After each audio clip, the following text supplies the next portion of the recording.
pemerintah mengebut kebijakan penggunaan etanol 10% sebagai campuran BBM jenis bensin. Menteri SDM Bahlil Lahadalia menyebut penggunaan etanol pada BBM bertujuan untuk mengurangi impor BBM.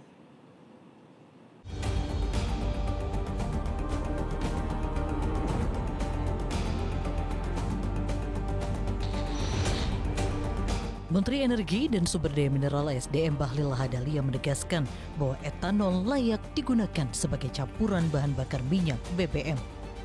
Menurutnya, hal ini sudah dibuktikan dengan banyak negara yang lebih dulu memakai campuran etanol dengan bensin, mulai dari Brazil, Amerika Serikat, India, Thailand, dan Argentina.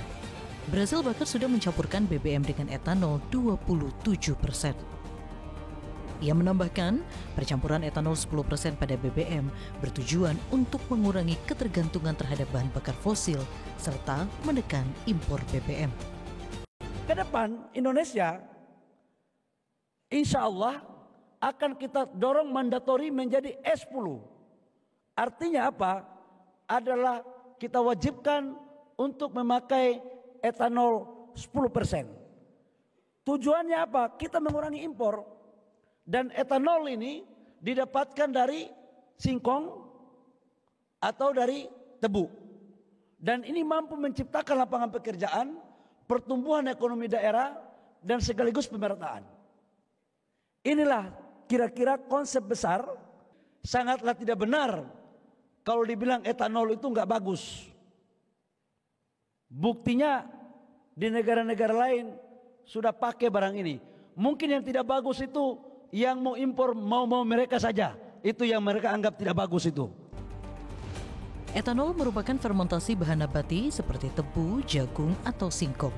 Di banyak negara, senyawa ini menjadi komponen wajib dalam bensin karena membantu meningkatkan oktan dan menurunkan emisi.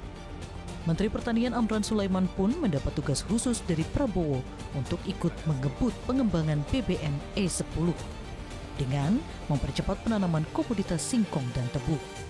Jadi etanol, kita menuju ke sana, baru saja kami ditarget Bapak Presiden untuk tanam ubi kayu, singkong, dan itu etanol, tebu, dan seterusnya. Sumber-sumber energi kita dalam negeri kita optimalkan. Karena negara kita negara besar, negara yang agroklimatnya sangat cocok untuk pangan, perkebunan, dan hortikultura. Meski begitu, penggunaan etanol 10% menuai reaksi dari sejumlah SPBU swasta seperti Shell, BPAKR, dan Vivo yang menilai kandungan etanol dalam base fuel Pertamina berpotensi mempengaruhi kualitas bahan bakar. Pengamat otomotif Fitra Eri pun menilai kebijakan ini terlalu terburu-buru dan belum disertai studi maupun sosialisasi yang jelas. Tidak bisa dilakukan secara mendadak. Harus dilakukan penelitiannya dulu, kemudian dilakukan sosialisasinya, diberikan waktu adaptasi bagi industri itu untuk mengembangkan teknologi yang sesuai dengan base fuel yang menggunakan etanol ini. Jadi kalau misalnya terburu-buru itu akan memiliki resiko industri itu tidak siap, baik dari penyedia bahan bakarnya maupun dari pabrikan mobilnya. Nah tentunya program bioethanol blending akan dimulai pemerintah secara bertahap dengan target penggunaan campuran E5 atau 5% etanol hingga E10 atau 10% etanol untuk bensin Pertamina.